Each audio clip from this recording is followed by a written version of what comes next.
ভক্তি সম্পদ, কলির যুগে একমাত্র সম্পদ ভক্তি। ভক্তি ছাড়া কখনো গোবিন্দকে পাওয়া যায় না। কাম প্রেম দুই বস্তু একই ভাণ্ডে রয়, কামকে ত্যাগ করিয়া প্রেমের সুধা পান করিতে হয়। প্রেমের সুধা হচ্ছে কৃষ্ণ সুধা। এই কৃষ্ণ সুধা যদি একবার পান করা যায়, তার মধ্যে ভক্তি নামের বস্তু তো তৈরি হবেই। ওই যে গোবিন্দ গৌর হরির যে আমাদেরকে যে নাম প্রচার করেছেন, তার মধ্যে একজন কিন্তু এই যে আমাদের খিতুরি ধাম রাজশাহী নরোত্তম ঠাকুর, তার মধ্যে প্রেম ভক্তির মহাজন নরোত্তম ঠাকুর, তিনি কিন্তু ব্রাহ্মণ ছিলেন না, শূদ্র ছিলেন। জন্মের সময় তার গায়ের রং কালো ছিল, একদম বাস্তব। আমরা তো কখনো জানি না, কিন্তু নরোত্তম ঠাকুরের তো বেশি দিনের আগের কথা নয়। নরোত্তম ঠাকুর আসবে, গৌরাঙ্গ মহাপ্রভু বলে গিয়েছিল নরু আসছে।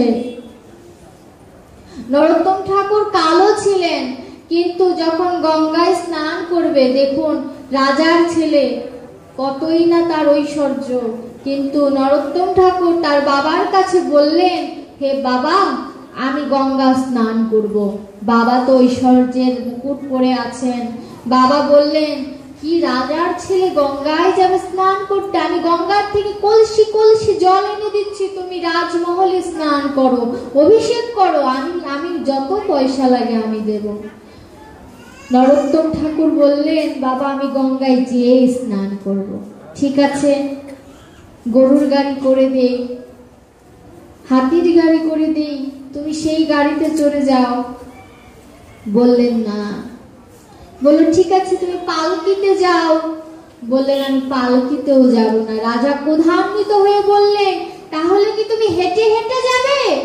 নরোত্তম ঠাকুর কি উত্তর দিয়েছিল, বাবা আমি হেঁটে হেঁটেও যাব না, আমি সেই পথে ধুলার গড়ি দিতে দিতে আমি গঙ্গায় স্নান করব।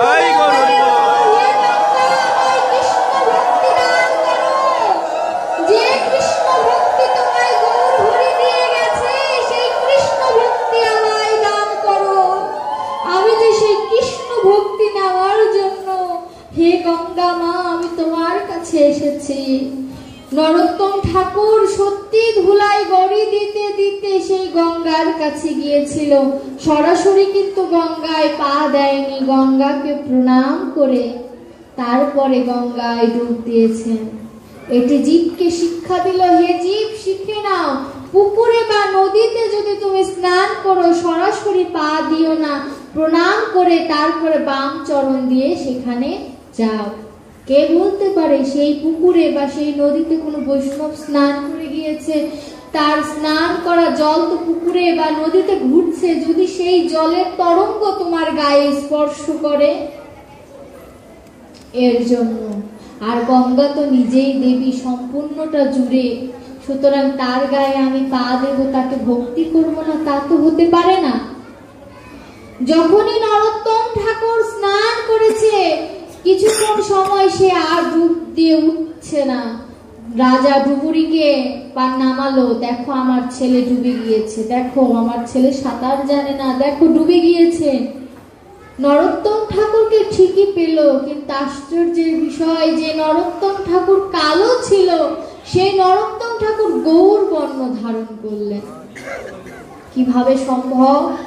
সম্ভব যদি ভগবান কৃপা করে। এ তো সামান্য বিষয়, শুধু গায়ের রংটি পরিবর্তন হয়েছে। এরপর থেকে নরোত্তম ঠাকুর এই প্রেম ভক্তির মহাজন কত পদ লিখেছে। এই হরিনাম যজ্ঞের আদি পিতা গৌরাঙ্গ মহাপ্রভু, আর হরিনাম প্রচার করেছে নরোত্তম ঠাকুর। দেখবেন নরোত্তম ঠাকুরের দীক্ষিত সব থেকে বেশি, ঠাকুর পরিবার বলা হয় একে। অনঙ্গ মঞ্জুরি ঠাকুর পরিবার এদেরকে বলা হয়। গুরুকুল এদের সব থেকে, গুরুকুল এদের বেশি, নিত্যানন্দ পরিবার এদেরকে বলা হয়। এই নরোত্তম ঠাকুরকে দেশ বিদেশে তার পদ চর্চা হয়। এই যে আমরা ভোগ আরতি কীর্তন করি, কাল লেখা নরোত্তম ঠাকুরের। সন্ধ্যা আরতি করব, নরোত্তম ঠাকুরের। ভোগ আরতির কীর্তন তো হবেই না নরোত্তম ঠাকুরের কীর্তন ছাড়া। ভজ পতিত পাবন উদ্ধারণ গৌর হরি।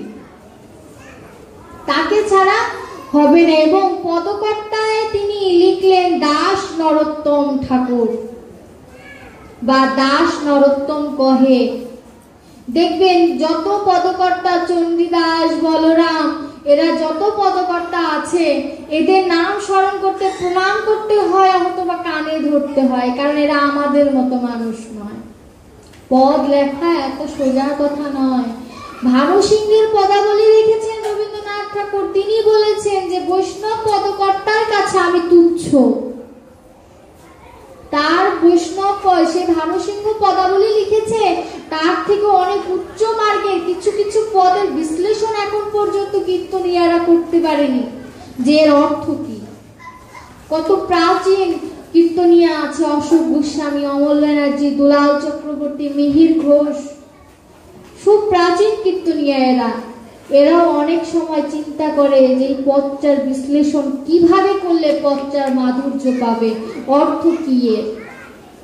কখনো তাদেরকে দিয়ে কীর্তন শুনবেন, দেখবেন কত সুন্দর তারা কীর্তন করে, সেই পূর্বের মতো, যা এই এখনকার বর্তমান যুগে পাওয়াই যায় না, অনেক বিরল। এই যে নরোত্তম ঠাকুরের যে জীবাদর্শ, শ্রীকৃষ্ণ ব্রহ্মা তাকে স্তুতি করছে, আর কৃষ্ণ বিভিন্ন কথা চিন্তা করছে যে কিভাবে আমি এই জগৎকে উদ্ধার করব। সেখান থেকেই তাই আমার কথা বলার উদ্ঘাটন হলো। কৃষ্ণ ভাবছে যে আমার ভালোবাসা কিভাবে ভক্তের মধ্যে আমি আনবো, কিভাবে সম্ভব। এর জন্য যে নামাচার্য হরিদাস ঠাকুর, নরোত্তম ঠাকুর, জগৎবন্ধু সুন্দর, হরিচাঁদ ঠাকুর, অনুকূল ঠাকুর, এদের জন্ম হয়েছে। প্রভুপাদজি এদের জন্ম কেন দিয়েছেন প্রভু? আর হবে না। কেন হবে না জানেন? এরা যে জন্মাবে, উপযুক্ত মাটা পাবে কোথায়? অপরাধ ক্ষমা সুন্দর দৃষ্টিতে দেখবেন, বাস্তবেই তাই। রবীন্দ্রনাথ ঠাকুর যে জন্মগ্রহণ করবে, সে উপযুক্ত মাটা পাবে কোথায়? প্রভুপাদজি, জগৎবন্ধু সুন্দর, হরিদাস ঠাকুর, এরা যে ভগবান নিজেও যদি আর কখনো জন্মগ্রহণ করে, সেও যথেষ্ট চিন্তার মধ্যে থাকবে, কোন মায়ের ঘরে আমি জন্ম নেব। কারণ বর্তমান পরিস্থিতি আস্তে আস্তে এত খারাপের দিকে চলে যাচ্ছে। কৃষ্ণ নাম করে কত কীর্তনীয়া এমন বিচ্ছিরি ভাবে কীর্তন করে, সে কীর্তন দেখা যায় না। কিন্তু কিছু কিছু লোক, বিশেষ করে মহিলা কীর্তনীয়া হলে, শুনতে খারাপ শোনা গেল, এটাই সত্য, আমার বাবাদের মতো কিছু লোকেরা তাদেরকে বাইজি খানার মতো টাকা উড়িয়ে দিচ্ছে এইভাবে। ইউটিউবে অনেক আছে, দেখবেন আপনারা। এদেরকে বয়কট করা উচিত। এদেরকে সমাজ থেকে যদি বের করতে না পারি, সমাজ নষ্ট হয়ে যাবে। এগুলো দেখতে হয়তো ভালো লাগে, কিন্তু ধর্ম বিরোধী কাজ এগুলো। কৃষ্ণ নাম করতে গেলে নৃত্য করাটা অস্বীকারের কিছু নয়। গৌরাঙ্গ মহাপ্রভু নৃত্য করেছে, বাহু তোলে বলো কৃষ্ণ কৃষ্ণ, ঠিক আছে, একটু নৃত্য করুন, যে নৃত্যটা মর্যাদা সম্পন্ন।